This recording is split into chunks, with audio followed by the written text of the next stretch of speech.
పరిశుద్ధులకు తండ్రి, అత్యున్నత సింహాసనం మీద ఆసీనుడైన ప్రభువా, ఎందుకో ఈ పాప అంటే నీకు అంత ప్రేమ అయ్యా. పాపానికి వచ్చి జీతము మరణం అని శాసన ప్రకారం ఇప్పుడు నేను ఈ మట్టిలో కలిసిపోవాలి. ఈ విశాఖపట్నం ప్రజలు, నా కుటుంబం ఎప్పుడో నన్ను మర్చిపోవాలి. నువ్వు జ్ఞాపకం చేసుకున్నావు. ఒక పని మనిషి ప్రార్థన ద్వారా నన్ను బ్రతికించావు. నా జీవితాన్ని కాపాడావు. ఒక విత్తనం ఎంత పని చేస్తుందో నా జీవితంలో నేను రుచి చూశాను తండ్రి. ఈరోజు అందరితో నువ్వు మాట్లాడండి, మమ్మల్ని దీవించండి, ఆస్వాదించండి అయ్యా. యేసు నామములో అడిగి వేడుకొనుచున్నాము తండ్రి. ఆమేన్, ఆమేన్, హల్లెలూయా. ప్రియులారా, ప్రభు నోటి నుంచి ఒక మంచి మాట వచ్చిందండి. ఆ మాట బైబిల్లో మనం చూద్దాం. అది మత్తయి సువార్త 3వ అధ్యాయము 10వ వాక్యం. ఇప్పుడే గొడ్డలి చెట్ల వేరన ఉంచబడి ఉన్నది గనుక మంచి ఫలము ఫలింపని ప్రతి చెట్టును అగ్నిలో వేయబడతారు. ఎవరు పరలోకంలో ఉంటారు? ఇది ప్రశ్నే. దానికి సమాధానంగా ఎందుకు మనం ఫలించాలి? చివరికి నడిపిస్తున్న సేవకులకు కూడా ఆత్మ వచ్చి చెప్తున్నారు, ఫలించాలంటే మనం. ఫలించకపోతే ఏమవుతుందండి? చర్చికి వస్తున్నాం, ప్రార్థన చేసుకుంటున్నాం, బైబిల్ చదువుకుంటున్నాం, పాపాలు ఒప్పుకుంటున్నాం, పరలోకం వెళ్ళవా అని ప్రశ్న ఉండొచ్చు. దీనికి సమాధానం ఎవరు చెప్తారంటే నా రక్షకుడైన యేసుక్రీస్తు ప్రభువే. చప్పట్లు కొడదావా? సంతోషం, ప్రైజ్ లార్డ్. చదవండి, ఈ మాట చాలా బాగుందండి. మత్తయి సువార్త 3వ అధ్యాయం 10వ వాక్యం. ఇప్పుడే గొడ్డలి చెట్ల వేరున ఉంచబడి ఉన్నది కనుక. అయ్యగారు అన్నారు కొన్ని ఫలించు, అసలు మొక్కలే రావు. కొన్ని నేలల గురించి చెప్పారు. మంచి నేల పడింది, మొక్క అవుద్దా లేదా? మొక్క అయితే మాత్రం పరలోకి వెళ్ళిపోద్దా? ఇప్పుడే గొడ్డలి ఫైనల్ జడ్జిమెంట్ చెట్ల వేరున ఉంచబడి ఉన్నది కనుక మంచి ఫలము ఫలింపని ప్రతి చెట్టును నరకబడి. ప్రియులారా, ఇక్కడ ప్రభు చెప్తున్నాడు, మంచి ఫలము ఫలించని ప్రతి చెట్టు నరకబడి ఎక్కడికి వెళ్ళిపోద్దండి? అగ్నిలోకి. అయితే ఆ ముందు ఒక మాట అన్నాడు, ఇప్పుడే గొడ్డలి చెట్ల వేరు నుంచబడిందంట. ప్రియులారా, వ్యాపారం అంతకంటే బాగా తెలుసు. మా బ్రదర్ అక్కడ ఉన్నాడు, కిరాణా షాప్ పెడుతున్నాడు, కిరాణా షాప్ రన్ చేస్తున్నాడు. Praise lord. రాత్రి చెప్పాను, బ్రదరు మనం ఫలించాలి, అనేక ఆత్మలు రక్షించాలి.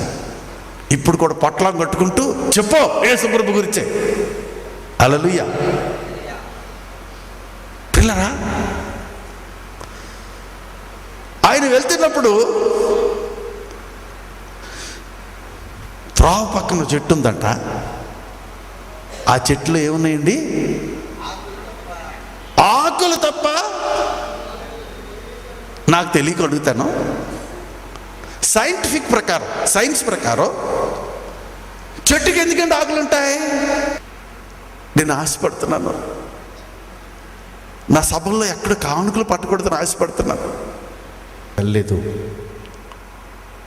ఇంతకుముందు ఎప్పుడు కూడా ఈ బైబిల్ నేను చదవలేదు, దీన్ని పట్టుకోలేదు. దీనికి కారణం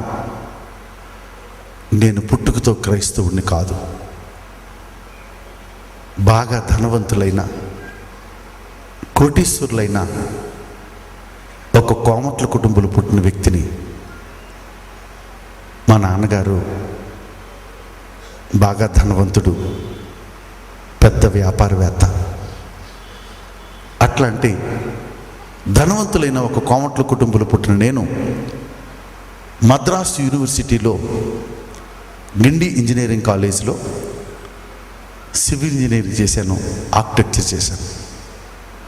ఆ తర్వాత ఇదే విశాఖపట్నం వచ్చి ఆంధ్ర యూనివర్సిటీలో ప్రీ స్ట్రెస్డ్ కాంక్రీట్ మెంబర్స్ మీద ప్రాజెక్ట్ చేశాను.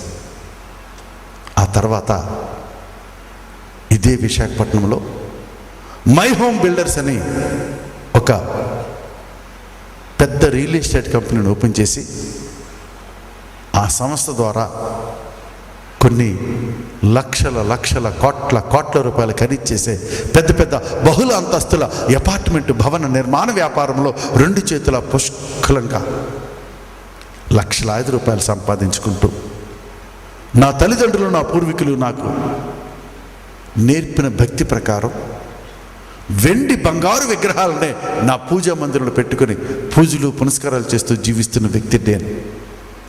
ప్రియులారా, నేను పూజించిన వెండి బంగారు విగ్రహాలు ఏ విధంగా ఉంటాయో ఈ సీడీలో రికార్డ్ చేయబడి బయట మీకు దొరుకుతాయి, తక్కువ రేట్లో మీరు తీసుకోవచ్చు. ఆ ప్రకారం నా తల్లిదండ్రులు చేసిన భక్తిని చేసుకుంటూ వెండి బంగారు విగ్రహాలు పూజ చేసుకుంటూ వ్యాపారం చేసుకుంటూ నా జీవితంలో నా తల్లి ముఖ్యమైన పాత్ర పోషించింది. ఎందుకంటే మా అమ్మ అంటే నాకు ప్రాణం, నేను ఎవరి మాట విన్నాం. మా అమ్మ నాతో చిన్నప్పటి నుండి చెప్పేది, నాయన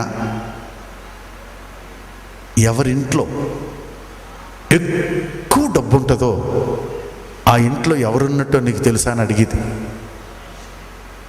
ఈ లోకంలో అందరూ ఎవరింట్లోనే చాలా డబ్బు ఉందనుకోండి, ఆ ఇంట్లో ఎవరున్నారని చెప్తారండి? లక్ష్మీదేవి. ప్రియులారా, ఆ మాటలు నా గుండెల్లోకి వచ్చినాయి. చిన్నప్పటి నుంచి నా కోరిక ఏంటో తెలుసండి, అందరికంటే ఎక్కువ డబ్బు నా ఇంట్లో ఉండాలి. ఆ లక్ష్మీదేవి, ఆ ధనలక్ష్మి నా ఇంట్లో ఉండాలని ఆశ అండి.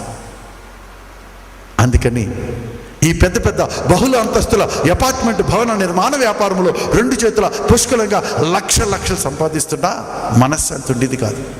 ఆ వచ్చిన డబ్బుతో ఏదైనా వ్యాపారం చేసి ఇంకా చాలా డబ్బు సంపాదించిన తపన. అట్లాంటి పరిస్థితుల్లో ఇదే విశాఖపట్నానికి శ్రీకాకుళం మధ్యలో పైడి భీమవరం ఇండస్ట్రియల్ ఎస్టేట్ దగ్గర Navodaya steel tubes private limited అనే ఒక ఫ్యాక్టరీని కొనుక్కున్నాను, చాలా డబ్బు ఖర్చు పెట్టి. ఆ కర్మాగారానికి యజమాని అయిపోయి ఆ మూతపడిపోయిన ఫ్యాక్టరీని, ఆ నష్టాలు ఉన్న ఫ్యాక్టరీని కంప్యూటరైజ్ చేసి అతి స్వల్పకాలంలో ఆ నష్టాల్లో ఉన్న ఫ్యాక్టరీని లాభాల్లోకి తీసుకొచ్చినప్పుడు ప్రభుత్వం దాన్ని గుర్తించి నన్ను అప్రిషియేషన్ ఇచ్చి నన్ను సన్మానించినప్పుడు నా గురించి అన్ని న్యూస్ పేపర్లు పొగిడే. ఈనాడు, ఆంధ్రజ్యోతి, ఆంధ్రపత్రిక, ఇండియన్ ఎక్స్ప్రెస్, హిందూ పేపర్లో కాయిలా పడిన పరిశ్రమకు జీవం పోసిన యువ ఇంజనీర్ అని చెప్పి నన్ను పొగిడి ఒక అవార్డు విన్నర్గా చేశాయి. ఆ న్యూస్ పేపర్ కటింగ్లు సాక్ష్యం పుస్తకాలు పెట్టాను. ఎందుకు ఇవి చెప్తున్నాను తెలుసండి, ఒక పారిశ్రామికవేత్తగా మంచి పేరు సంపాదించాను, చేతుల నిండా లక్షలు సంపాదిస్తున్నాను. మై హోమ్ బిల్డర్స్ అనే ఒక ప్రముఖ నిర్మాణ రంగ సంస్థను ఏర్పాటు చేసి ఒక రియల్ ఎస్టేట్ వ్యాపారిగా లక్షలు సంపాదిస్తున్నాను. కానీ ఎంత డబ్బున్నా నా జీవితంలో నెమ్మది లేదు. ఇంకా డబ్బు సంపాదించాలి, ఇంకా డబ్బు సంపాదించాలి, ఇంకా డబ్బు సంపాదించాలి తపన. అట్లాంటి పరిస్థితుల్లో ప్రభుత్వం నాకు ఇంజనీరింగ్ డిగ్రీలు పెట్టి విశాఖపట్నం ఎయిర్పోర్ట్లో, విశాఖపట్నం స్టీల్ ప్లాంట్లో కొన్ని కోట్ల రూపాయల కాంట్రాక్టులు తీసుకున్నాను. మా అమ్మ నాతో ఇంకో మాట అంది, నాయనా నువ్వు ఏ స్థలంలో ఎక్కువ డబ్బు సంపాదిస్తే ఆ స్థలంలో ఒక పెద్ద హిందూ దేవాలయం కట్టు, నువ్వు బాగా ఆశీర్వదించబడతావని చెప్పింది.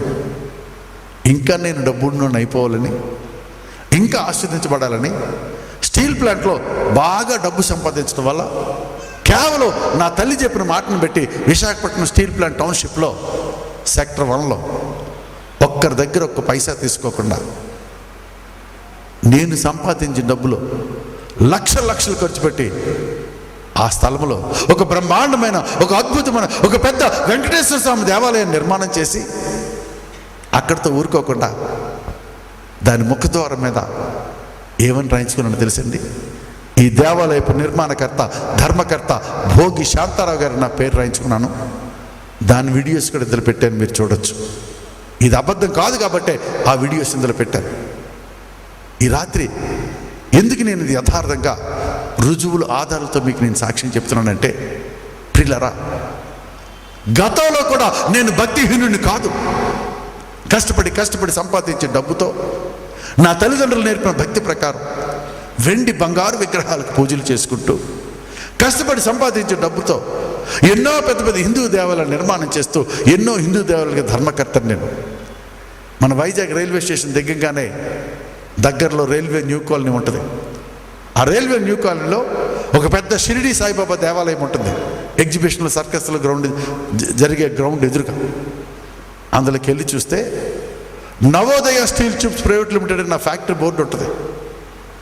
ప్రియులారా, ఆ షిరిడి సాయిబాబా దేవాలయం కూడా నిర్మాణం చేసింది నేనే. దాని ధర్మకర్తగా చాలా కాలం ఉన్నాను. అందులో నా పేరుతో బోర్డు ఉంటుంది. సుబ్రహ్మరెడ్డి గారు, నా భార్య, నేను కలిసి దాన్ని ఓపెన్ చేశాం, దాన్ని ప్రతిష్ఠించాం. ఈ విధంగా చెప్పుకెళ్తే అనేక స్థలాల్లో నా తల్లిదండ్రులు నేర్పిన భక్తి ప్రకారం, నా తల్లి చెప్పిన మాటల ప్రకారం లక్షలు ఖర్చు పెట్టి అనేక ప్రాంతాల్లో పెద్ద హిందూ దేవాలయాలు నిర్మాణం చేసి ఎన్నో హిందూ దేవాలయాలకి ధర్మకర్తగా ఉంటూ వెండి బంగారు విగ్రహాలు పెట్టుకుని పూజలు చేస్తూ ప్రతి సంవత్సరం నా తల్లిదండ్రులు నేర్పిన భక్తి ప్రకారం తీర్థయాత్రలు వెళ్తూ పుణ్యక్షేత్రాలు దర్శిస్తూ పూజలు పునస్కారాలు చేస్తూ జీవిస్తున్న నేను, ఒక ధనవంతుడి కడుపులో పుట్టి ఒక ప్రముఖ ఇంజనీర్గా, పారిశ్రామికవేత్తగా పేరు ప్రఖ్యాతలు సంపాదించిన నేను ఈరోజు ఎందుకు ఒక క్రైస్తవుడిగా మారాను?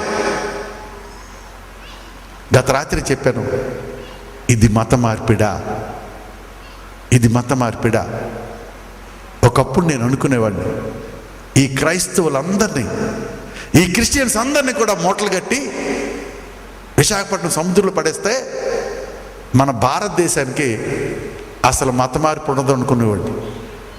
నా వరకు వచ్చేటప్పటికి నాకు తెలిసింది ఏంటో తెలుసండి? ఇది మత మార్పిడి కాదు, ఇది బ్రతుకు మార్పిడి. ఇది బ్రతుకు మార్పిడి. యేసు ప్రభు కావాల్సింది మతం మార్చుకునేలా కాదు, బతుకు మార్చుకున్నారు. యేసు ప్రభుకు కావాల్సింది బ్రతుకు మార్చుకున్నారు, జీవితం మార్చుకున్నారు. అయితే నా బ్రతుకు ఎప్పుడు మారింది? ఏ విధంగా మారింది? కొద్దిసేపు మీకు సాక్ష్యం చెప్పి నేను ముగిస్తాను. నా బ్రతుకు ఎప్పుడు మారింది? ఏ విధంగా మారింది? ఆ రోజు 2000 సంవత్సరం ఫిబ్రవరి నెల 27వ తారీఖు అర్ధరాత్రి.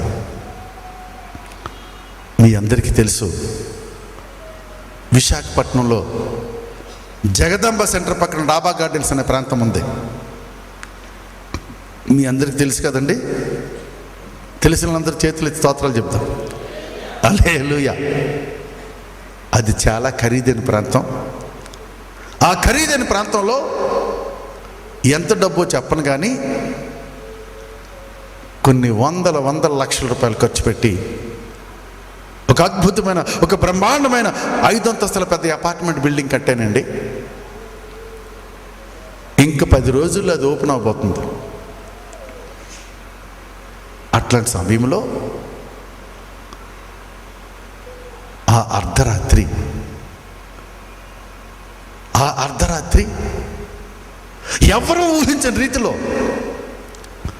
నేను నిర్మాణం చేసిన ఆ పెద్ద 5 అంతస్తుల భవనం ఒక్కసారిగా భయంకరమైన శబ్దాలతో కుప్పకూలిపోయి నేలమట్టమై పడిపోయిందండి. ఇది అందరికీ తెలుసు, వైజాగ్లో అందరికీ తెలుసు. ఆ రోజుల్లో ఇదొక సంచలనాత్మకమైన వార్త. ఎప్పుడైతే 5 అంతస్తుల అపార్ట్మెంట్ బిల్డింగ్ పడిపోయిందో దాన్ని చూడడానికి ప్రజలు వస్తారు రారా? లక్షల మంది ప్రజలు వచ్చేసారు. ఆ లక్షల మంది ప్రజల మధ్యకి ఈనాడు, ఆంధ్రజ్యోతి, ఆంధ్రపత్రిక, ఇండియన్ ఎక్స్ప్రెస్ పత్రిక విలేకరులు వచ్చారు. వాళ్ళ వెనక ఈటీవీ వాళ్ళు, జెమిని టీవీ వాళ్ళు, సన్ టీవీ వాళ్ళు వచ్చి వార్తల్లో చూపిస్తున్నారు. వీళ్ళందరూ చూస్తుండగా ఆ కుప్పకూలి పడిపోయిన 5 అంతస్తుల భవన శిథిలాల క్రింద నలుగురు మనుషులు ఈ కుప్పకూలిపోయిన 5 అంతస్తుల భవనం అడుగు భాగంలో మేము నలుగురు ప్రాణాలతో బతుకున్నాం, మా ప్రాణాలు కాపాడండి అని ఏడుస్తున్నారు. లక్షల మంది ప్రజలు గుండెలు బాదుకొని, అయ్యో ఇన్ని కోట్ల రూపాయల అపార్ట్మెంట్ బిల్డింగ్ పడిపోవడం కాకుండా దాని కింద నలుగురు మనుషులు బతుకున్నారని వాళ్ళు గుండెలు బాదుకుంటున్నారు.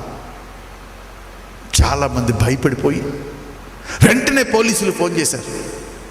వందలాది మంది పోలీసులు జీపులు వేసుకొచ్చేసారు. వాళ్ళ వెనక ఫైర్ సర్వీస్ పీపుల్ వచ్చారు. ఈ ఫైర్ సర్వీస్ వాళ్ళు పోలీసులు కలిపి లక్షల మంది ప్రజలందరూ చూస్తుండగా కొన ప్రాణాలతో ఏడుస్తున్న 5 అంతస్తుల భవన శిథిలాల కింద ఉన్న ఆ నలుగురిని కాపాడడానికి పోలీసులు, ఫైర్ సర్వీస్ వాళ్ళు ప్రయత్నం చేస్తుంటే లక్షల మంది ప్రజలు చూస్తున్నారు. ఇదంతా టీవీలో వార్తల్లో చూపిస్తున్నారు.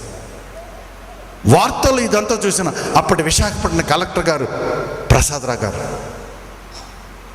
అప్పటి విశాఖపట్నం పోలీస్ కమిషనర్ గారు దుర్గా ప్రసాదరావు గారు, వీళ్ళిద్దరూ కూడా ఆ స్థలం దగ్గరకు వచ్చేసారు.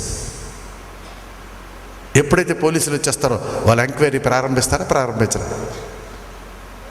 వాళ్ళు ఎంక్వైరీ ప్రారంభించారు. అసలు ఈ బిల్డింగ్ ఎలా పడిపోయింది,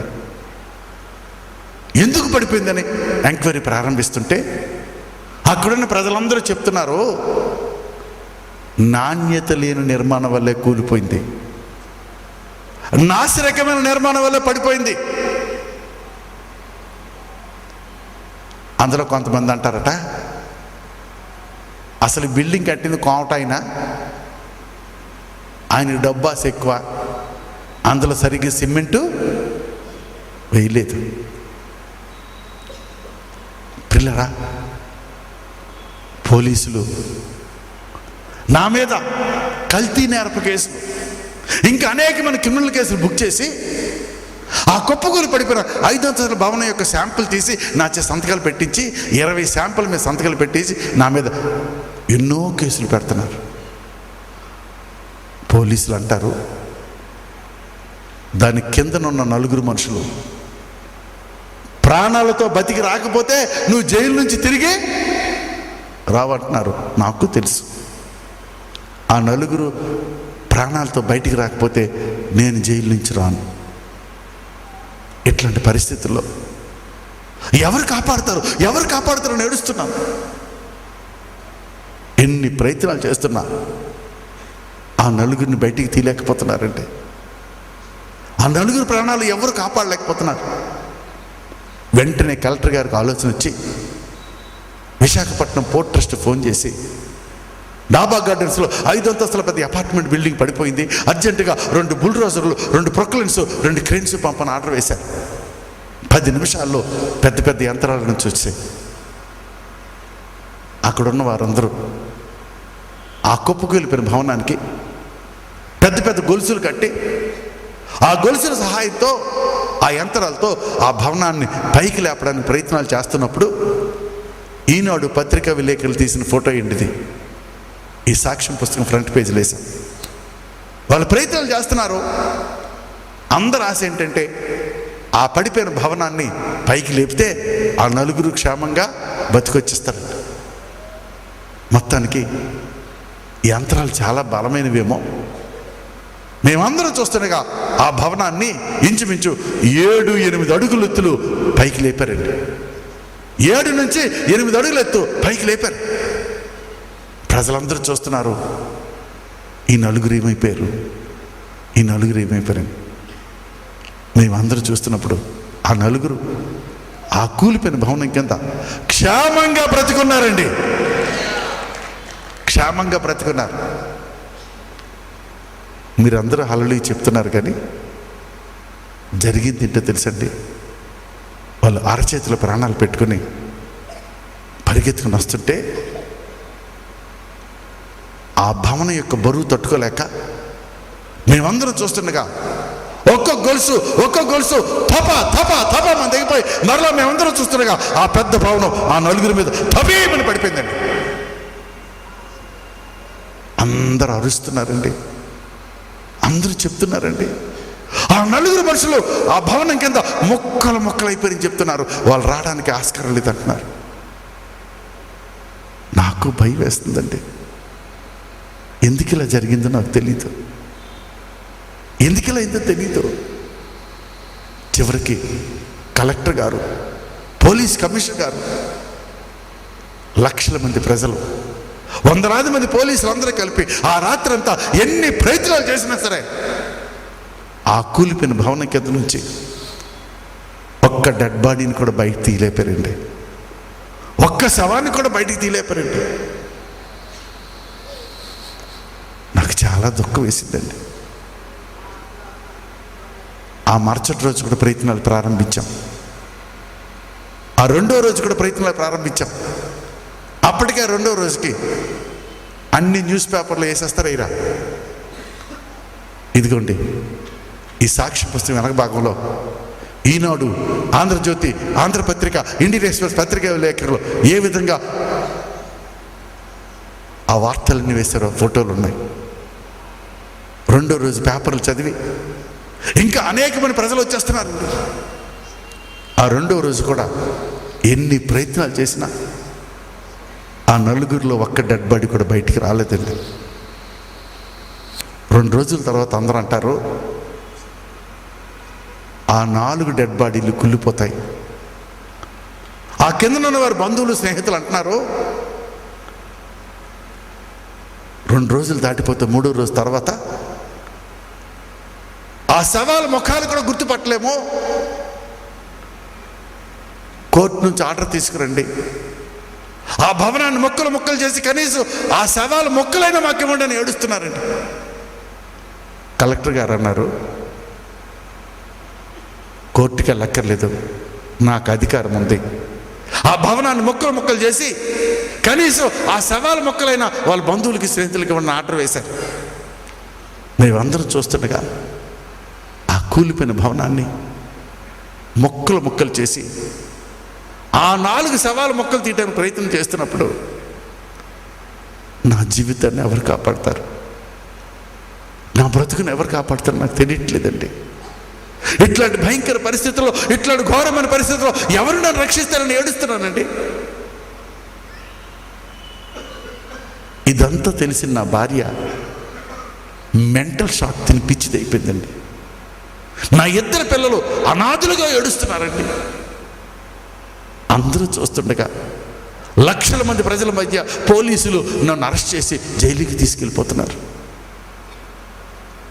ఇట్లాంటి నాశనం అయిపోయిన నా జీవితాన్ని, ఇట్లాంటి మొక్కలు అయిపోయిన నా కుటుంబాన్ని ఎవరు కాపాడతారు, ఎవరు కాపాడతారని ఏడుస్తున్నప్పుడు నేను పూజించిన వెండి బంగారు విగ్రహాలు నన్ను రక్షించలేకపోతున్నాయండి. నేను సంపాదించిన కోట్లాది రూపాయలు నన్ను రక్షించలేకపోతున్నాయండి. నా ఇంజనీరింగ్ డిగ్రీలు నన్ను కాపాడలేకపోతున్నాయి, నా ఫ్యాక్టరీ నన్ను రక్షించలేకపోతుంది. ఎవరు కాపాడతారు అని ఏడుస్తున్నప్పుడు నా దగ్గర పనిచేసే ఒక పని మనిషి, ఒక సామాన్యమైన వాచ్మెన్ భార్య ఆ లక్షల మంది ప్రజల మధ్యకి పరిగెత్తుకొచ్చి ప్రజలందరూ చూస్తుండగా ఆ కుప్పకూలు పడిపోయిన 5 అంతస్తుల భవనం ముందు మోకాలేసి 2 చేతులు పైకెత్తి యేసు ప్రభువుకు ప్రార్థన చేస్తుందండి.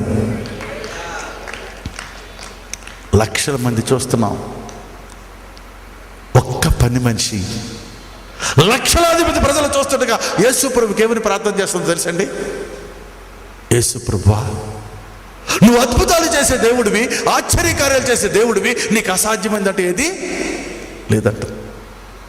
పైగా అమ్మాయి ఒక విచిత్రమైన మాట అందండి, ప్రభువా నువ్వు మృతుడువు కాదు, సజీవుడైన దేవుడివి, నువ్వు సజీవుడు అని దేవుడు కాబట్టి నువ్వు మాట్లాడతావు, నువ్వు మాట్లాడే దేవుడు అయ్యా అని చెప్తుంది.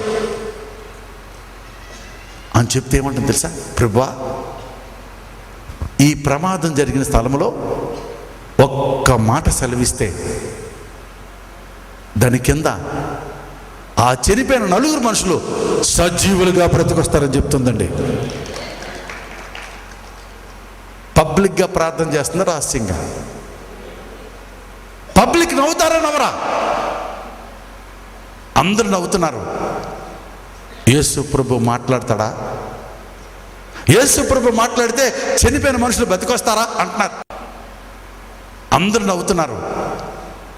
యేసు ప్రభు మాట్లాడతాడా? యేసు ప్రభు మాట్లాడితే చనిపోయిన మనుషులు బతికొస్తారా అంటున్నారు. నాకు కూడా అనుమానమే. ఎందుకు తెలుసా? నేను పూజించిన వెండి బంగారు విగ్రహాలు ఎప్పుడు నాతో మాట్లాడలేదు, యేసు ప్రభు మాట్లాడతాడా అనుకుంటున్నాను. వెంటనే ఆ పని మనిషి నా వైపు చేయి చూపించి, ప్రభువా, ఈ మనిషితో నువ్వు మాట్లాడు, ఇంజనీర్తో నువ్వు మాట్లాడని ప్రార్థన చేస్తుందండి. నాకు భయం వేసిందండి. ఎందుకో తెలుసా? ఈ అమ్మాయికి ఏమైనా పిచ్చా? యేసు ప్రభు నాతో మాట్లాడమంటదేంటి? నిజంగా యేసు ప్రభు మాట్లాడతాడా? యేసు ప్రభు మాట్లాడితే చనిపోయిన మనుషులు బతికొస్తారు అనుకుంటున్నాను. ఆ అమ్మాయి మాత్రం పట్టుదలగా మోకాలేసి, ప్రభువా, ఇంజనీర్తో నువ్వు మాట్లాడు, శాంతాల గారితో నువ్వు మాట్లాడు అని ప్రార్థన చేస్తున్నప్పుడు లక్షలాది మంది ప్రజలందరూ చూస్తుండగా ఆకాశం నుంచి ప్రభు నాతో మాట్లాడుతున్నాడండి. ఆకాశం నుంచి ఒక ఉరుని శబ్దం నా దగ్గరికి వచ్చింది. నాతో ఏం మాట్లాడుతున్నా తెలుసా? ప్రభు, నా కుమారుడా, ఆ స్థలంలోనే ప్రయత్నించే ఆ 4 మనుషులు బతికొస్తారు, ఆ స్థలంలోనే ప్రయత్నించే ఆ 4 మనుషులు బతికొస్తారని చెప్తున్నాడు దేవుడు. మీరందరూ నన్ను తిట్టరంటే ఒక మాట చెప్తా, నిజం చెప్తా. మీరందరూ నమ్మినా నేను మాత్రం నమ్మలేదండి. ఎందుకో తెలుసా? సైన్స్ దీన్ని ఒప్పుకుంటుందా? సైన్స్ దీన్ని అంగీకరిస్తుందా? సైన్స్కి ఏం కావాలా? రుజువులు, ఆధారాలు కావాలి. నాతో మాట్లాడుతున్నవాడు నిజంగా యేసు ప్రభువు కాదో నాకు రుజువు కావాలా వద్దా చెప్పండి.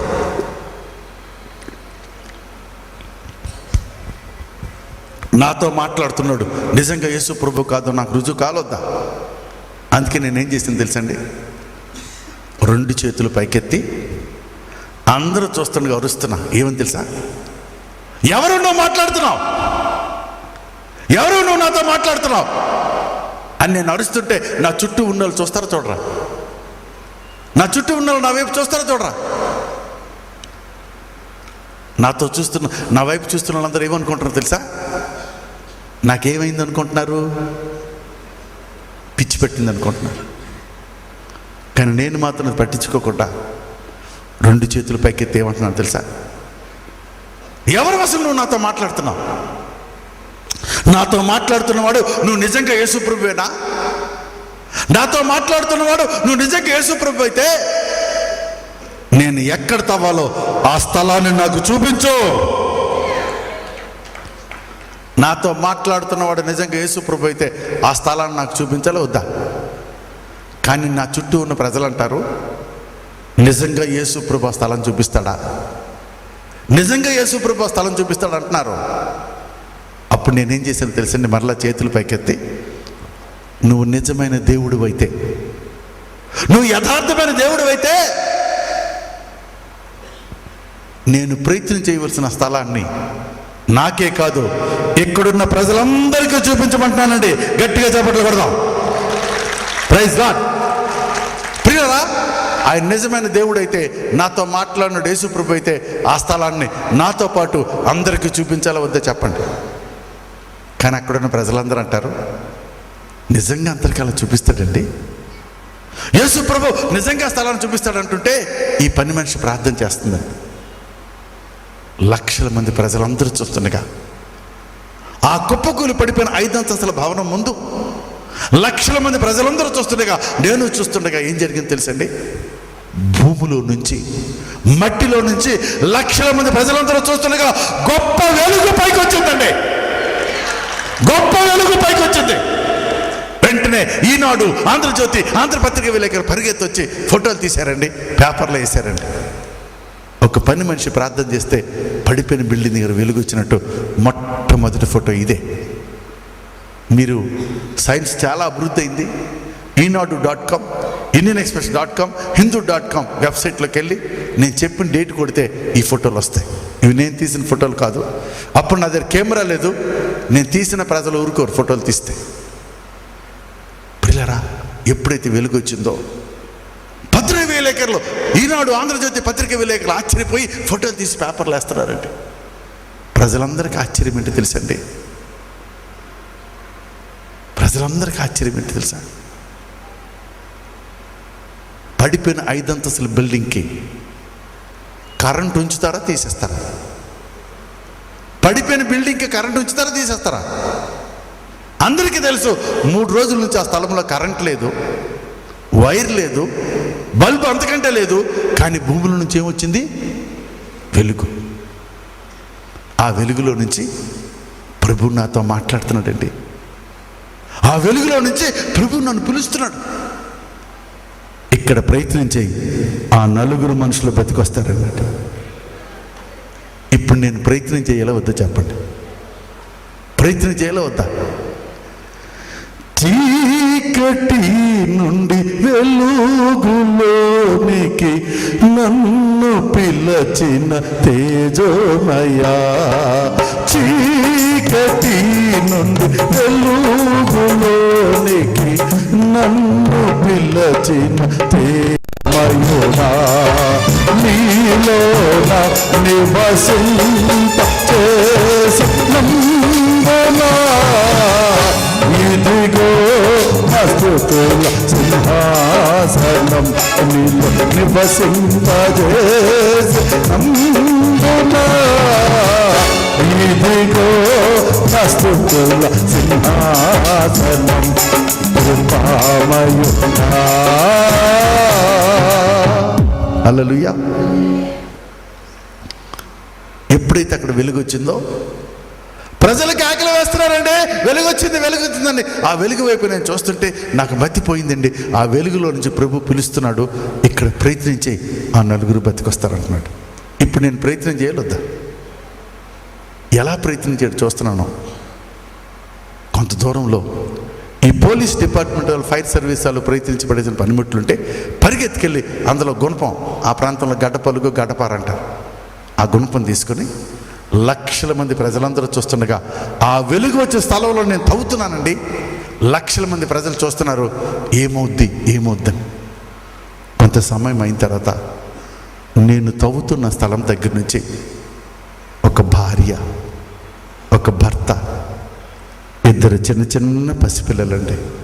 వీళ్ళు 4 కూడా సజీవులుగా బ్రతికొచ్చారండి. 4 బ్రతికొచ్చారండి. 4 బ్రతికొచ్చారు. ఆ పని మనిషి ప్రార్థన చేస్తూనే ఉందండి. ఈనాడు, ఆంధ్రజ్యోతి, ఆంధ్రపత్రిక విలేకరులు పరిగెత్తుకెళ్ళి ఫోటోలు తీసి పేపర్లు వేసారండి 4 బతికొచ్చినట్టు. ఇది అబద్ధం అంటారా? 4 బ్రతికి రావడం అబద్ధమా? మీరు ఎంతమంది ఆ బతికొచ్చిన 4 చూడాలనుకుంటున్నారు? ఆ బ్రతికొచ్చిన 4 ఆ బతికొచ్చిన వాళ్ళు మన మధ్య ఉన్నారు. దయచేసి వాళ్ళు స్టేజ్ మీద రమ్మని వేడుకుంటున్నాను. ఆ బ్రతికొచ్చిన వారు మన మధ్య కూర్చున్నారు.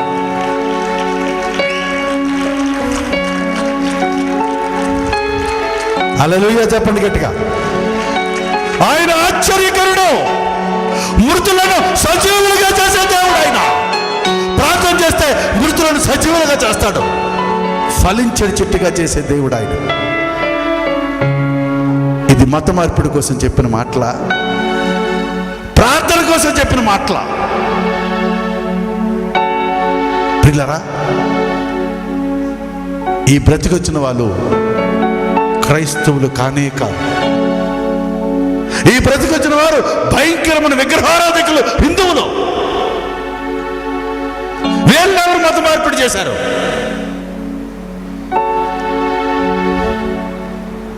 పిల్లరా, పెద్ద పెద్ద అపార్ట్మెంట్ బిల్డింగ్లు కట్టి లక్షలు సంపాదించాలనుకున్నాడు ఈయన. లక్షలు.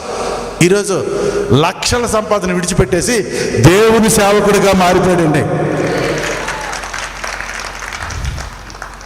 ఎవరండి ఈయన మత మార్పిడి చేశారు?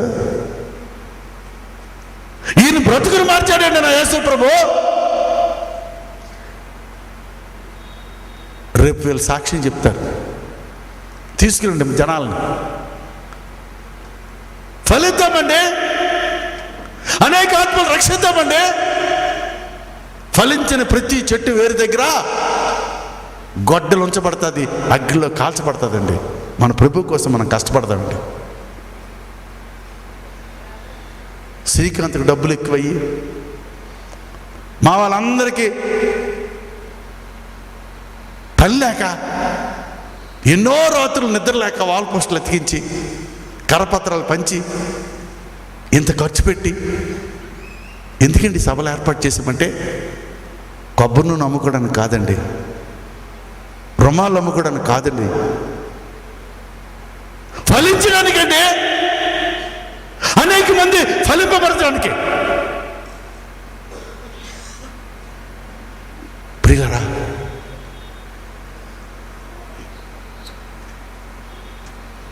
ఆ స్థలంలో ఎంతోమంది బాప్టిజాలు తీసుకున్నారు.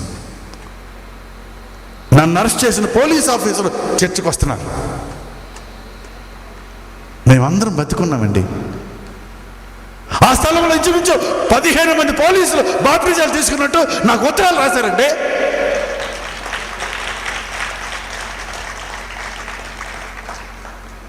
నన్ను అరెస్ట్ చేసిన పోలీస్ ఆఫీసర్ మాతో ప్రార్థనలో ఉంది తోటలో. ఏ రాజశేఖర్ ఉన్నారు లేదా ఆవిడ? పిల్లరా, ఒక్క పని మనిషి ప్రార్థన ఎన్ని జీవితాలు మార్చింది. ఈరోజు నేను సేవకుడవుతాను అనుకోలేదండి. దేశాలు వెళ్ళి దేవుని వాక్యాన్ని ప్రకటించి ఎన్ని జీవితాలు రక్షిస్తున్నామండి. ఇదంతా ఎవరి ప్రార్థన అండి? ఒకరోజు నీ ప్రార్థన ఎంత ఫలిస్తుందో తెలుసా? నువ్వు కొన్ని ఆత్మలు రక్షిస్తే ఎన్ని జీవితాలు రక్షిస్తావో తెలుసా? యేసు ప్రభు లక్షల మంది ప్రజల కోసం వెళ్ళలేదండి సమరయ పట్టణానికి. సుకారాను బావి దగ్గరికి ఎంతమంది సువార్త చేయడానికి వెళ్ళాడండి?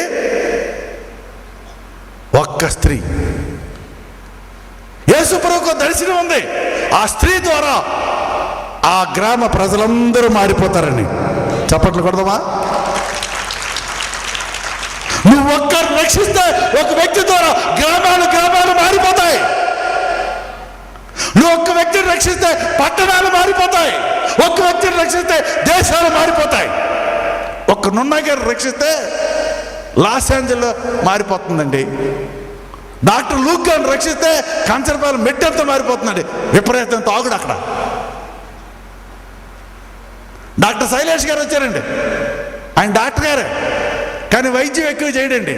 శరీరానికి చేయడు. ఆయన దేనికి చేస్తాడు? హృదయానికి వైద్యం చేస్తాడు దేవుడు వాక్యంతో. ఇట్లాగ ఎంతోమంది అండి. మా బావగారు ఉన్నారు, ఏకం చర్చే కట్టారు అక్కడ. హల్లెలూయా. ప్రభు కోసం మనం కష్టపడదామండి. ప్రభు కోసం జీవిద్దామండి. ప్రియులరా, కొబ్బును నమ్మితే ఎంత వస్తుందండి? రుమాలు నమ్మితే ఎంత వస్తుందండి? ప్రభుని అడుగుతామండి, ప్రభు ఇస్తాడండి కావాల్సినండి. ప్రభు కోసం జీవిద్దాం. ప్రియులరా, రేపు వీళ్ళ సాక్ష్యం ఉంటుంది. రేపు అద్భుతమైన దేవుని సేవకులు వస్తున్నారు. మ్యాచెస్ గారు, కృప మినిస్ట్రీస్ గుంటూరులో ఇంచుమించు 4,000 నుంచి 5,000 మంది ప్రజలు వస్తారు చర్చికి. రేపు దేవుని వాక్యం విందురు. దేవుని చిత్తమైతే చివరిలో నేను కొన్ని మాటలు చెప్తాను. మనందరం కలిసి పనిచేద్దామండి. దేవునికి స్తోత్రం. ఒక్కరి వల్ల దేవుని పని అవ్వదండి. ఏ సేవకుడైనా నా వల్ల దేవుడి పని అయిపోద్ది అనుకుంటా వాళ్ళు వెర్రోడు. ఒక్కరి వల్ల దేవుని పని అవ్వదు. అందరం కలిసి పని చేద్దాం.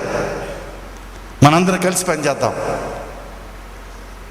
సభలో జయకరంగా జరగాలనో వీడియోలు తీసి టీవీలో చూపించాలన్న నా ఉద్దేశం కాదండి. మనందరం ఫలించాలండి. పరిశుద్ధ, ఈరోజు ఇంకొకసారి నన్ను పలకరించావు. నేను ఫలించకపోతే ఏమవుద్దయ్యా? గొడ్డలి చెట్లు వేరే దగ్గరికి వస్తుంది. ఫలించిన ప్రతి చెట్టు నరకవేయబడుతుంది, అగ్నిలో కాల్చబడుతుంది. ఈ రాత్రి నన్ను పలకరించిన నీ స్తోత్రమయ్యా. నేను ఫలిస్తానయ్యా. నా జేబులో కనీసం 100 రూపాయలు నీ కోసం ఖర్చు పెడతానయ్యా. అనేక ఆత్మలు రక్షిస్తాను తండ్రి. ఒక పని మనిషి ప్రార్థన చేయటం వల్ల శాంతర గారు రక్షించబడ్డారు. దాని కింద నుంచి 4 మనుషులు రక్షించబడ్డారు. 18 పోలీసులు బాప్టిజం తీసుకున్నారు. అరెస్ట్ చేసిన సర్కిల్ ఇన్స్పెక్టర్ గారు క్రైస్తవులుగా మారిపోయారు. ఇంకెంతమందో నువ్వు ఫలింపు చేస్తున్నందుకు నీకు స్తోత్రమయ్యా. ఈ రాత్రి నీరు కట్టి మమ్మల్ని ఫలింపు చేయండి. రేపు ఆ బ్రతకొచ్చి 4 సాక్ష్యం చెప్పబోతున్నారు తండ్రి. వారి మీద నీ అభిషేక అగ్ని వచ్చింది ప్రభువా. అనేక ఆత్మలు వాళ్ళు రక్షించాలి తండ్రి. నీ పని మేమందరం కలిసి చేయాలి ప్రభువా. ఈ స్థలానికి నమ్మకంగా నీ పనిచేసిన బిడ్డలందరినీ తీసుకొచ్చావు. అందులో డాక్టర్లు ఉన్నారు, ఇంజనీర్లు ఉన్నారు, గొప్ప గొప్ప ఉద్యోగాలు చేస్తున్న ఉన్నారు, ఇంకా అనేక మంది పనివారు ఉన్నారు, అనేక మంది పేదవారు ఉన్నారు తండ్రి. మేమందరం కలిసి పనిచేయడం కృప చూపించాం. ఈ విశాఖపట్నానికి ఏ ఉగ్రత రాకుండా,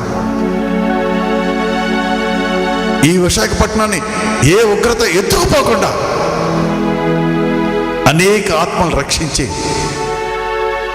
ఆ ఉగ్రత నుంచి పట్టణాన్ని కాపాడడానికి కృప చూపించండి. మమ్మల్ని, మా కుటుంబాన్ని, బిడ్డలు దీవించండి. ఈ రాత్రి నన్ను, మమ్మల్ని అందరినీ ఇంకొకసారి పలకరించినందుకు నీకు స్తోత్రమయ్యా.